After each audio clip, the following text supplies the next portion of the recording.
Magandang araw mga mamin sir. So meron po tayong new arrival na sewing machine. So ito po ay Juki brand. Model baby lock po mga mamin sir. Napakakinis at napakagandang sewing machine po ito.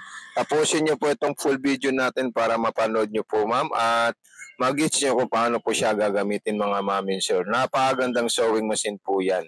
Okay? So maraming salamat and God bless po.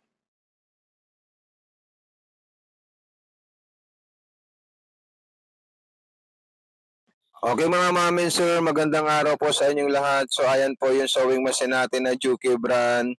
Naglalagay po ako ng sinulid kung paano po tayo maglalagay ng sinulid na proper at maayos. So panoorin nyo lang po yan mga mamin sir hanggang dulo. Napakagandang sewing machine po yan at limited edition po yan. Yan po ay Juki brand model baby lock at LED na po siya, power saver na po siya mga mamin sir. Ang stitches naman po niya at design po niya is 1 to 80. Okay?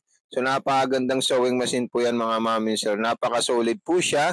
Okay? So magsasawa po kayo dyan magborda at mag-design mga mami sir. At kung kayo naman po ay nahihirapan, pwede namin kayo i-tutor, i-guide kung paano po tayo maglalagay ulit ng sinulid at kung paano nyo po gagamitin or isisitting yung sewing machine na nabili nyo. Like itong Juki, kung magustuhan nyo po, pwede nyo po yan i-mine or pwede nyo po i-check out sa ating TikTok seller shop sa Mato Sewing Machine or mag-direct message po kayo sa Mato Makina Panahi, page natin yun at meron din po tayong YouTube channel na Mato Panumpang Vlog.